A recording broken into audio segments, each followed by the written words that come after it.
গতকাল আপনারা জানেন যে সন্ধ্যায় যমুনায় জামাতের একটি প্রতিনিধি দল প্রধান উপদেষ্টার সাথে দেখা করেছেন। সেটি নিয়ে প্রধান উপদেষ্টার ফেসবুক পেজে এক রকমের বিবৃতি দেওয়া হয়েছে, পত্রপত্রিকায় এক এক রকমের নিউজ হয়েছে, কিন্তু প্রকৃত ভাবে সেখানে কি আলোচনা হয়েছে সেটা সম্পূর্ণভাবে আমি কোথাও আসলে পাইনি। কিন্তু খুবই গুরুত্বপূর্ণ ছিল এই বৈঠকটা, এবং প্রধান উপদেষ্টার সাথে আরো কয়েকজন উপদেষ্টা পরিষদের সদস্যও সেখানে ছিলেন। এবং জামাত মোটামুটি বলা যায় যে ডক্টর ইউনূসকে এক ধরনের থ্রেট করে এসেছেন সেখানে গিয়ে। সেখানে প্রথমেই তারা বলেছেন যে একটি দলের প্রধান, ডেফিনেটলি সেটা বিএনপি চেয়ারপারসন তারেক রহমান যে সিকিউরিটিটা পাচ্ছে তারা সেম সিকিউরিটিটা জামাতের আমির ডক্টর শফিকুর রহমানের জন্য চেয়েছেন, এবং সেই সাথে তারা মনে করছেন যে এই সিকিউরিটিটা যদি না দেওয়া হয় তাহলে নির্বাচনের আগে যে লেভেল প্লেইং ফিল্ড সেটা নিশ্চিত করা হচ্ছে না। এছাড়াও আরো কয়েকটা ইম্পর্টেন্ট দাবি দেওয়া তারা দিয়েছে, এবং তারা 57 জন বিএনপির প্রার্থীর তালিকা ডক্টর ইউনূসের কাছে দিয়েছে যারা ঋণ খেলাপি, এবং এই ঋণ খেলাপির পক্ষে একদম প্রমাণগুলো ডক্টর ইউনূসের হাতে তুলে দেওয়া হয়েছে। এবং এই ঋণ খেলাপির যে পরিমাণ, যেটা 12 কোটি থেকে 136 কোটি টাকা পর্যন্ত ঋণের খেলাপির পরিমাণ। এছাড়াও বলা হয়েছে যে 34 জন বিএনপির প্রার্থী তাদের দ্বৈত নাগরিকত্ব রয়েছে।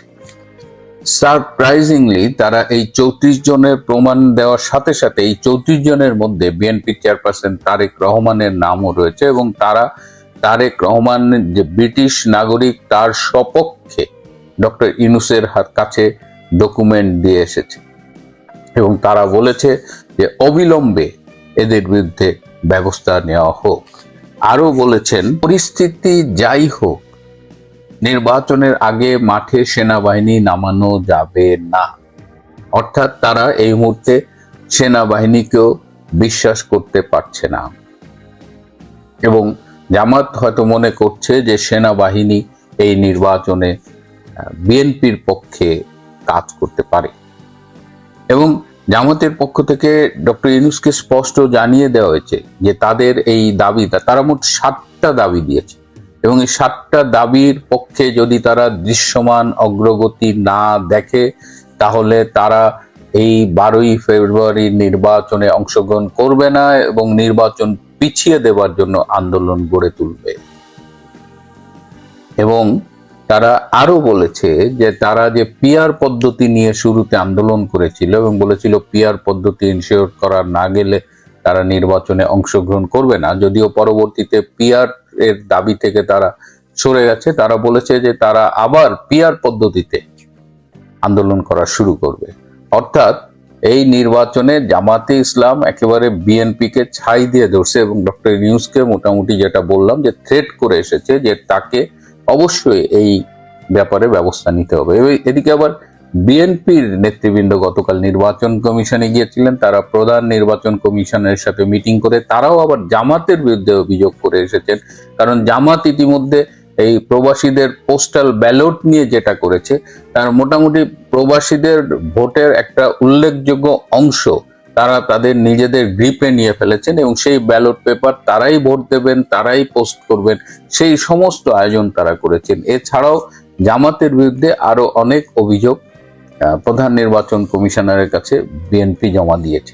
আবার এদিকে যদি এনসিপির কথা শোনেন, এনসিপির যে আসিফ মাহমুদ, তিনি আবার এখন আকারে ইঙ্গিতে থ্রেট করছেন যে তারা নির্বাচনে থাকবেন কিনা সেটি নিয়ে তারা কথা বলছেন। তো এই যে থ্রেট, পাল্টা থ্রেট, একে তো নির্বাচন হবে কিনা, কালকেও আমার কাছে অনেকেই এই ইউটিউবে জানতে চেয়েছেন যে 12 তারিখে নির্বাচনটা হবে কিনা এটা বলেন।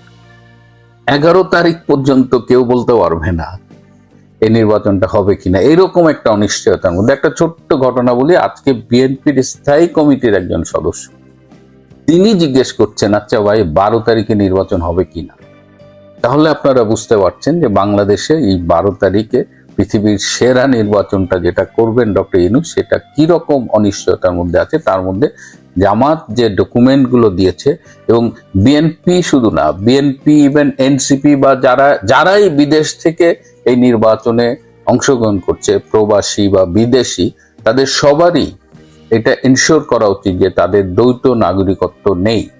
কারণ দ্বৈত নাগরিকত্ব নেই, কেউ একটা উকিলের কাছে চিঠি লেখা পাঠাইছে যে আমি আমার নাগরিকত্বটা সারেন্ডার করে দিয়ে আমি ইলেকশন করব, এটা দিয়ে সে ইলেকশন করতেছে। এটা তো হইতে পারে না। এটা তো এমনি এই নির্বাচন হাস্যকর একটা, আমাদের মামুদের ইলেকশন, তারপরে এই নির্বাচন, এবং তারেক রহমান স্বয়ং এই অভিযোগে অভিযুক্ত। সুতরাং তারেক রহমানকে একদম অফিসিয়ালি প্রমাণ করতে হবে যে তিনি ব্রিটিশ নাগরিক না, তিনি কেবলমাত্র বাংলাদেশের নাগরিক। আর একটা বিষয় আপনারা আমার কাছে জানতে চেয়েছিলেন যে পরশুদিন 17 তারিখে দিল্লিতে একটি সংবাদ সম্মেলন হয়েছে, যে এই যে জাতিসংঘ জুলাই আগস্টের ঘটনা নিয়ে যে একটি রিপোর্ট দিয়েছিলেন, যে রিপোর্টটি প্রচন্ডভাবে বিতর্কিত এবং সেখানে সত্যের চাইতে মিথ্যে তত্ত্ব অনেক বেশি। এবং এই জাতিসংঘের রিপোর্ট নিয়ে কিন্তু অনেক অভিযোগ জমা হয়েছে জাতিসংঘের একেবারে সদর দপ্তরে, মানবাধিকার কমিশনে। তো এটি নিয়ে ইন্টারন্যাশনাল ক্রাইমস রিসার্চ ফাউন্ডেশন তারা একটি সংবাদ সম্মেলন করেছে দিল্লিতে। একই ধরনের সংবাদ সম্মেলন এর আগে তারা সুইজারল্যান্ডের জেনেভায়ও করেছিল। তারই ধারাবাহিকতায় এটি একটি সংবাদ সম্মেলন। সেখানে আওয়ামী লীগের সরকারের সাবেক পররাষ্ট্রমন্ত্রী হাসান মাহমুদ, সাবেক শিক্ষামন্ত্রী নওফেল চৌধুরী তারা উপস্থিত ছিলেন, আমাদের ইউএসএর ডক্টর রবি আলম উপস্থিত ছিলেন।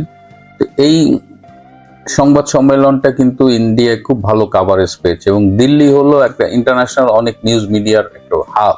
তো ওখানে কিছু করলে মিডিয়ার মাধ্যমে সেটা খুব বড় চাওর হয়। এখন প্রশ্ন উঠেছে যে নর্থ ইস্ট নিউজ একটা পোর্টাল, সেখানেও দেখলাম এই হেডলাইন করেছে আমার খুব ঘনিষ্ঠ একজন সাংবাদিক চন্দন নন্দী। তিনি বলেছেন যে এখানে এই সংবাদ সম্মেলনটা করায় আওয়ামী লীগ নেত্রী শেখ হাসিনা একটু ক্ষুব্ধ হয়েছেন, সেখানে হাসান মাহমুদ বা নওফেল কিভাবে গেল, এরকম কথাবার্তা হচ্ছে। এবং এই সংবাদ সম্মেলন সম্পর্কে আপনারা জানতে চেয়েছেন। আবার এই সংবাদ সম্মেলন নিয়ে আওয়ামী লীগের মধ্যেও দেখি অনেক সমালোচনা রয়েছে, এবং দেখলাম যে কিছু ইনফরমেশন আসলে ঘুরে বেড়াচ্ছে যেগুলো আসলে একটু নিডস টু বি রেকটিফাইড।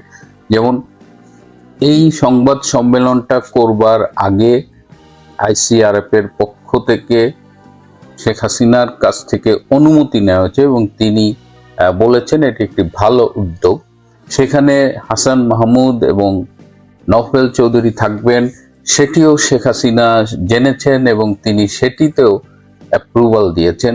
এই সংবাদ সম্মেলন আয়োজনের ব্যাপারে দিল্লিতে শেখ হাসিনার কাছের অফিসিয়াল কয়েকজন মানুষ এটাকে হেল্প করেছে, এবং এটি দিল্লি প্রেস ক্লাবে হয়েছে। সুতরাং এটি সম্পর্কে এই যে নেতিবাচক খবরগুলো ছড়ানো হচ্ছে যে নেত্রী জানতেন না, নেত্রী ক্ষুব্ধ হয়েছেন, এগুলো সত্যি না। এবং নেত্রী পুরো সম্মেলনটা ফলো করেছেন, সম্মেলনের শেষ পর্যন্ত কি ঘটেছে, এবং তিনি সম্মেলনের সাথে যারা জড়িত ছিলেন নিজুম মজুমদার সহ সবাইকে ধন্যবাদ জানিয়েছেন, এবং এটি তার কনসেন্টের মধ্য দিয়ে হয়েছে। এই জাতিসংঘের এই ভুয়া অসত্য রিপোর্টটার বিরুদ্ধে আওয়ামী লীগ কিন্তু বিভিন্ন পর্যায় থেকেই এখন এটার বিরুদ্ধে কথা বলছে, লিখিতভাবেও এটার বিরুদ্ধে জানানো হয়েছে। ইভেন আমাদের সাবেক পররাষ্ট্রমন্ত্রী ডক্টর আব্দুল মোমেনও কিন্তু এটা নিয়ে জাতিসংঘ মহাসচিবের কাছে চিঠি দিয়েছে। সুতরাং দিল্লির সংবাদ সম্মেলনটি এবং এটা যে ব্যাপক নিউজ কভারেজ পেয়েছে সেদিক থেকে এটি একটি সফল সংবাদ সম্মেলন হয়েছে। তো এটি নিয়ে যে কিছু অসত্য তথ্য ছড়ানো হচ্ছে সেটার ব্যাপারে আমরা একটু কেয়ারফুল থাকি। এই জানুয়ারি মাসটা বাংলাদেশের রাজনীতিতে অত্যন্ত গুরুত্বপূর্ণ কিছু বিষয় লক্ষ্য করতে থাকেন। এ মাসেই বাংলাদেশের রাজনৈতিক প্রেক্ষাপটে অনেক অনেক পরিবর্তন আসবে। অনেকেই বলতে পারেন কি এমন হবে, নির্বাচন হয়েই যাচ্ছে, কি এমন পরিবর্তন আসবে। আমি আপনাদেরকে আবারও বলি, একটা মেসি পরিবর্তন এ মাসে বাংলাদেশের রাজনৈতিক প্রেক্ষাপটে দেখতে পারবেন। বাতাসে, আকাশে, মাটিতে, গন্ধে সব ধরনের জায়গায় গুঞ্জন শোনা যাচ্ছে আগামী 23 জানুয়ারি বঙ্গবন্ধু তনয়া দেশরত্ন শেখ হাসিনা তিনি প্রকাশ্যে আসবেন, অর্থাৎ দেশ থেকে চলে যাবার পর তিনি এই প্রথমবার সংবাদ সম্মেলন করবেন এবং সেটা হবে দিল্লির কোনো একটা জায়গায়। ভারতীয় প্রেস ক্লাবের সাবেক সভাপতি গৌতম লাহোরি তিনি একটা ভিডিও বার্তায় বলেছেন বঙ্গবন্ধু কন্যা শেখ হাসিনা 23 জানুয়ারি প্রকাশ্যে আসবেন। আগামী 23 তারিখে সম্মেলন হবে, যে প্রথম শেখ হাসিনা ভারতীয় সাংবাদিকদের সঙ্গে মিলিত হবে, ফলে এবং সেটা লাইভ টেলিকাস্ট হবে। যেটা কিনা কি বলছে সেটা একটা বড় কৌতূহল থাকবে সকলের। যদিও এখনো এই তথ্যের কোনো সত্যতা আমরা পাইনি এবং পেলে অবশ্যই আপনাদেরকে জানাবো, তবে বাংলাদেশ আওয়ামী লীগের অফিসিয়াল কোনো মাধ্যম থেকে আমরা এখনো সেই বার্তা পাইনি এবং আমাদের ব্যক্তিগত সোর্স থেকেও সেই বার্তা এখন অব্দি আসেনি। কিন্তু আমি ভাবতেছি বঙ্গবন্ধু কন্যার ভয়েস অর্থাৎ অডিও এটাই নিতে পারে না রাজাকারের বাচ্চারা। বঙ্গবন্ধু কন্যা যেই অডিও দেন এই অডিওকে কেন্দ্র করে সুদখুর ইউনূস একাধিকবার ভারতীয় সংবাদ মাধ্যম, ভারতের অথরিটি অর্থাৎ ভারতের সরকারের বিভিন্ন সংশ্লিষ্ট ব্যক্তিবর্গ তাদেরকে বারবার বলার চেষ্টা বলেছে শেখ হাসিনাকে চুপ থাকতে বলেন, শেখ হাসিনা বাইরে বসে কেন উস্কানি দিচ্ছে। সুদখুর ইউনূস গঙের যে অপকর্ম, যে নৈরাজ্য, এদের বিরুদ্ধে কথা বলার কারণে তার জবান বন্ধ রাখার জন্য সর্বোচ্চ প্রচেষ্টা চালিয়েছিল সুদখুর ইউনূসের অন্তর্বর্তীকালীন সরকার, কিন্তু তারা সেটা করতে পারেনি। ভারতবর্ষ স্পষ্ট বার্তা দিয়েছিল বঙ্গবন্ধু কন্যা তিনি ভারতে আছেন, তিনি তার ইচ্ছা অনুযায়ী কথা বলতে পারেন। ভারত একটা বৃহৎ গণতান্ত্রিক রাষ্ট্র, তারা কখনোই কাউকে বাধা দিতে পারে না, কারণ বঙ্গবন্ধু কন্যা ভারতে রাষ্ট্রীয় অতিথির মর্যাদায় আছেন। আমি শুধু ভাবতেছি বঙ্গবন্ধু কন্যা যদি লাইভে এসে বক্তব্য দেন কিংবা প্রেস কনফারেন্সও করেন, ভাবতে পারেন রাজাকারের বাচ্চাদের কি হবে, যারা এই বাংলাদেশকে অস্থিতিশীল করার নেপথ্যের কারিগর, যারা ডলার খেয়ে বাংলাদেশটাকে নরক বানিয়ে ফেলেছে, তাদের মনস্তাত্ত্বিক জায়গাটা কি হবে, তাদের মনের মধ্যে কি ধরনের ভয়, শঙ্কা, ভীতি কাজ করবে। জুলাই জঙ্গিরা, তোমাদেরকে আবারও বলতেছি, বাংলাদেশ ষড়ঋতুর দেশ, কখন ঋতু বদল হয়ে যায় বলা খুবই মুশকিল। যে কোনো সময় যে কোনো ধরনের পরিস্থিতি মোকাবিলা করার জন্য ওইটুক সামর্থ্য অর্জন করো, নয়তো পিটিয়ে পিঠের চামড়া ছিঁড়ে ফেলা হবে। এইটুক নিশ্চয়তা আমি দিতে পারি। বাংলাদেশের রাজনীতিতে এই জানুয়ারি মাসে অনেকগুলা ঘটনা ঘটবে, বিশেষ করে এই সপ্তাহে অনেকগুলা ঘটনা ঘটবে। কিছু বিষয় আমি আপনাদের মাথায় দিতে চাই, আপনারা একটু খেয়াল রাখবেন, দেখবেন অনেক কিছু আপনাদের চোখের সামনে উঠে আসবে, চলে আসবে, আপনারা নিজেরাই সেটা উদ্ঘাটন করতে পারবেন। বাংলাদেশের বর্তমান অর্থ উপদেষ্টা একটা বক্তব্য দিয়েছে, কি দিয়েছে কি দেয়নি সেটা আমি এখানে বলতে চাচ্ছি না, আপনারা ইউটিউব কিংবা গুগলে সার্চ করেন, সার্চ করে তার বক্তব্যটা শুনবেন, তাহলে বুঝতে পারবেন অনেকগুলো মেসেজ এই বক্তব্যে আছে। এদিকে 12 ফেব্রুয়ারি যদি নির্বাচন হয়, সেক্ষেত্রে এই মুহূর্তে অন্তর্বর্তীকালীন সরকারের প্রধান উপদেষ্টা সুদখুর ইউনূসের সাথে জামাত বৈঠক করেছে, যে বৈঠক কোনোভাবেই বিএনপি স্বাভাবিক প্রক্রিয়ার অংশ হিসেবে নেয়নি, বিএনপি এটাকে কোনোভাবেই ভালো চোখে দেখেনি। দেখা যাক বিএনপির প্রতিক্রিয়া আসলে কি হতে পারে। পাশাপাশি বাংলাদেশ সেনাবাহিনীর 4 স্টার জেনারেল যারা আছে তাদের মধ্যে একটা ব্যাপক রদবদল হচ্ছে, অর্থাৎ বর্তমানে যারা আছে সেনাবাহিনীর 4 স্টার জেনারেল তাদের পরিবর্তন করা হচ্ছে, তাদের পদ পদবীকে ঘুরিয়ে পেঁচিয়ে, অর্থাৎ যারা নীতি নির্ধারণী পর্যায়ে আছেন তাদেরকে পরিবর্তন করা হচ্ছে। এটাও কিন্তু একটা বিশাল বার্তা দেয়। কি বার্তা দেয়, কেন এই বার্তাগুলো আসতেছে, আপনারা খুব শীঘ্রই জেনে যাবেন। আমরা বলার চেষ্টা করব, যতটুকু আমরা জানতে পারবো ততটুকু আমরা আপনাদেরকে জানাবো। সব থেকে মজার বিষয়, বিএনপির একটা প্রতিনিধি দল 25 তারিখ অর্থাৎ চলতি মাসের 25 তারিখ শামা ওবায়েদ বিএনপির নেত্রী, তার নেতৃত্বে দিল্লি সফরে যাচ্ছে। ওই ঢাকা না দিল্লি, ঢাকা ঢাকা ছাত্রদল স্লোগান দিয়েছিল না, বিএনপি ত্রিপুরা লং মার্চ করেছিল না, জাগো বাহে তিস্তা বাঁচাও কর্মসূচি ঘোষণা করেছিল না, সেই বিএনপি কিছুদিনের ব্যবধানে এখন দিল্লিতে বৈঠক করতে যাচ্ছে। কই বাংলাদেশের তথাকথিত ভারত বিদ্বেষী জনতা, কই তথাকথিত বিএনপির সকল নেতারা, রুহুল কবির রিজভী, মির্জা ফখরুল ইসলাম আলমগীর, দুদু মিয়া, এখন ভারত বিরোধী কথা মাথায় আসে না? কি রেজভী সাহেব, আপনি তো আপনার বইয়ের শাড়ি পরিয়েছিলেন, ভারতীয় শাড়ি, এখন আপনার বইয়ের পুরাবেন না? সেটাও পুরান আমরা দেখি। দুঃখিত, আমি অশ্লীল ভাষায় বলতে বাধ্য হলাম, আমার নারী দর্শক যারা আছেন মাইন্ড করবেন না। এরা হচ্ছে গিয়া প্রথম শ্রেণীর নষ্ট। এই বিএনপির তথাকথিত কয়েকটা ভারত বিদ্বেষী নেতা আছে, এদের কাজই হচ্ছে ভারত বিরোধিতা করা, কিন্তু তাদের আব্বাজান, তাদের যে প্রধান তারেক রহমান ভারতের সাথে নিগোসিয়েশনের পর বাংলাদেশে এসেছে, এটা জামাত বারবার বলার চেষ্টা করছে। বিএনপির একাধিক নেতাও এটা বিশ্বাস করে। ভারতের সাথে সমঝোতা ছাড়া তারেক রহমান বাংলাদেশে আসতে সাহসটুকু পাচ্ছিলেন না এবং তিনি সেই সমঝোতার মাধ্যমে বাংলাদেশে প্রবেশ করেছেন। রিজভী সাহেব শাড়ি পরিয়েছিলেন, এখন বিএনপির প্রতিনিধি দল দিল্লি সফরে যাচ্ছে বৈঠকের উদ্দেশ্যে। এখন আপনার বইয়ের আন্ডার গার্মেন্টস দয়া করে পুড়িয়ে দেবেন, পারলে আপনার মেয়েরটাও পুড়িয়ে দেবেন, কারণ আপনারা তো ভারতের কোনো কিছু পছন্দ করেন না। এখন ভারতের দল যাবে, সেই প্রতিনিধি দলের সবাইকে বয়কট করবেন না? তৌহিদি জনতা, জুলাই জঙ্গি বাচ্চারা, তোরা বয়কট করবি না বিএনপির প্রতিনিধি দলকে? ভারত বিদ্বেষ, ভারত বিদ্বেষ, ভারত বিদ্বেষ, ভারতীয় আধিপত্যবাদ, ভারতীয় আগ্রাসন, কত কথা শুনলাম প্রত্যেকটা দল উইদাউট বাংলাদেশ আওয়ামী লীগ। এখন এই বাচ্চারা ভারত সফরে যাচ্ছে এবং জামাত ভারতের পররাষ্ট্র মন্ত্রণালয়ের একাধিক কর্মকর্তার সাথে বৈঠক করেছে। লজ্জা থাকা উচিত, মিনিমাম লজ্জাটুকু রাজনীতি করতে হলে থাকতে হয়, এই লজ্জাটুকু এই চোরের বাচ্চাদের মধ্যে নাই।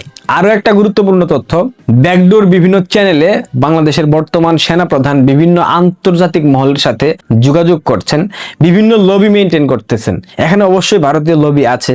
কেন মেনটেন করতেছেন, কি চাচ্ছেন, কি হচ্ছে, সব ধীরে ধীরে পানির মতো পরিষ্কার হয়ে যাবে। 12 ফেব্রুয়ারি নির্বাচনকে কেন্দ্র করে কতগুলা ছক জাগানো হয়েছে আপনারা কল্পনাও করতে পারবেন না।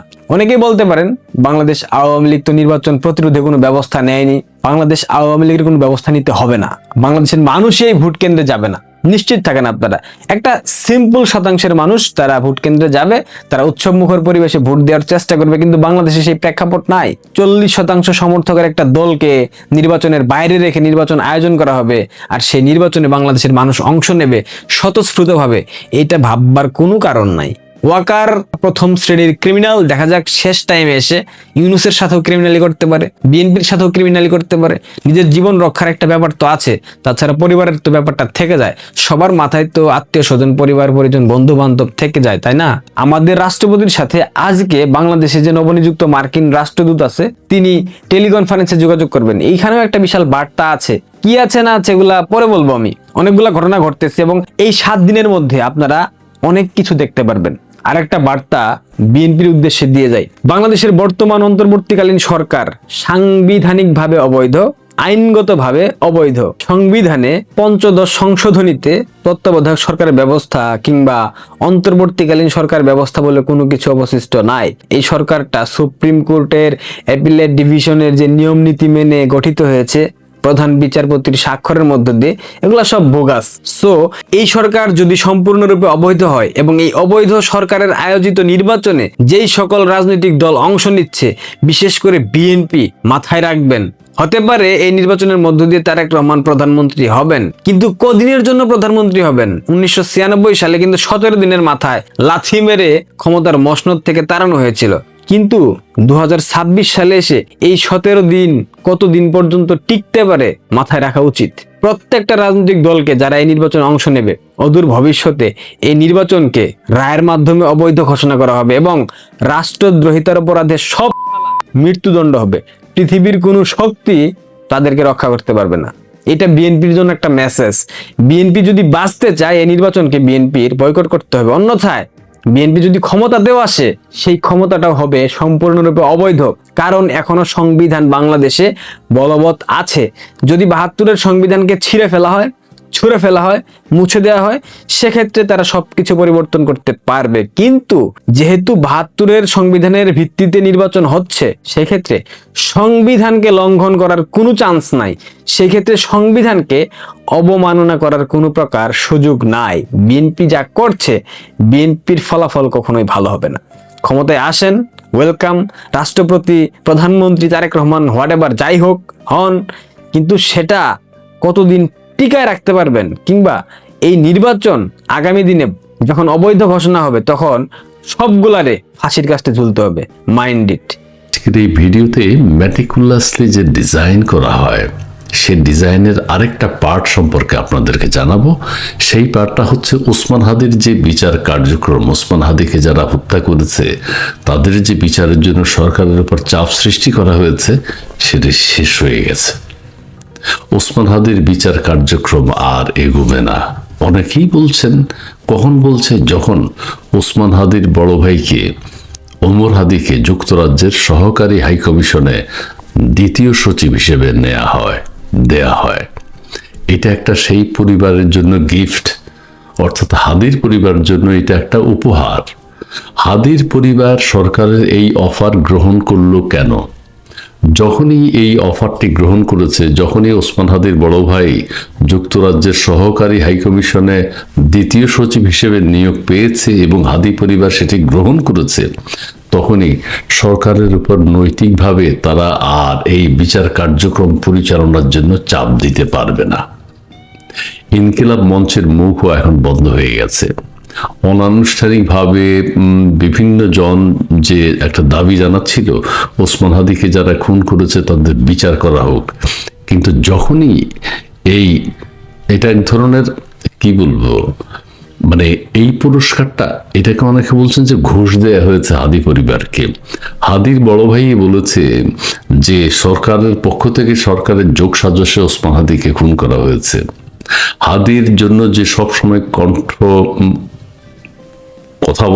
সকণ্ঠে কথা বলে, জোরালোভাবে কথা বলে ঝুমাও বলেছে হাদির হত্যাকারীরা হাদির যে জানাজা হয়েছে জানাজার প্রথম সারিতেই আছে, অর্থাৎ সরকারকে ইঙ্গিত করা হয়েছে। সরকার এখন কি করেছে? প্রত্যেকের মুখ বন্ধ করে দিয়ে ওসমান হাদির বড় ভাইকে যুক্তরাজ্যের সহকারী হাইকমিশনে দ্বিতীয় সচিব হিসেবে নিয়োগ দিয়েছে। এটা খুবই দুঃখজনক। হাদির ভক্ত যারা আছে, সাধারণ মানুষ, তারা খুব আঘাত পেয়েছে। ওসমান হাদির বড় ভাই এটি গ্রহণ করলো কেন? গ্রহণ করাতে এখন কি হয়েছে? নৈতিকভাবে এই পরিবারটি সরকারের কাছে আর কোনো দাবি জানাতে পারবে না যে হাদির হত্যাকারী যারা তাদেরকে ধরা হোক, হাদির হত্যাকারীদের বিচার করা হোক, আইনের আওতায় আনা হোক। সেটি বলার কি আর সুযোগ আছে? আপনারা কি বলেন? বড় অফার তো তারা পেয়ে গেছে, পুরস্কার পেয়ে গেছে বা ঘুষ পেয়ে গেছে, যে হাদির ব্যাপারে তোমরা আর কথা কইও না। ম্যাটিকুলাসলি ডিজাইন ইউনূস সাহেবের যে পরিকল্পনা, কোথায় কি করলে কি সুবিধা পাওয়া যাবে, কাদের মুখ কিভাবে বন্ধ করা যাবে, সেটার পার্ট হলো এই ওসমান হাদির বড় ভাইকে যুক্তরাজ্যে নিয়োগ দিয়েছে দ্বিতীয় সচিব হিসেবে। এটি কিন্তু এক ধরনের, কেউ খুব একটা কথা বলেনি, কিন্তু ঘটনা তো সত্য। আপনি যখনই লোভনীয় কিছু পেয়ে যাবেন, তখনই আপনি আর আপনার যে ক্ষতি হয়ে গেছে সেটার জন্য কোনো দাবি দাওয়া উপস্থাপন করতে পারবেন না নৈতিকভাবে। এটা অত্যন্ত সাধারণ ব্যাপার। হাদির ভাই যদি এটা গ্রহণ না করত, হাদির ভাই যদি প্রকাশ্যে এটি বলতো যে সরকারের পক্ষ থেকে আমাকে অফার দেওয়া হচ্ছে, আপনাকে যুক্তরাজ্যের ওই বানিয়ে দিব, যুক্তরাষ্ট্রের সেই বানিয়ে দিব, আমরা সেটা গ্রহণ করব না। হাদির হত্যাকারীদেরকে আইনের আওতায় আনতে হবে, প্রকৃত হত্যাকারী যে খুঁজে বের করতে হবে, তদন্ত করতে হবে। কিন্তু এখন কি আর হাদির বড় ভাই কোনো কথা বলবে না। হাদির বড় ভাই হাদির কল্যাণে, হাদির মৃত্যুর পর পুরস্কার হিসেবে এখন পেয়ে গেছে যুক্তরাজ্যের সহকারী হাইকমিশনের দ্বিতীয় সচিবের পদটি, এবং এখানে অনেক সুযোগ সুবিধা রয়েছে। 3 বছরের জন্য চুক্তিভিত্তিক তাকে নিয়োগ দেওয়া হয়েছে। ঠিক আছে, সরকার প্রজ্ঞাপন জারি করেছে।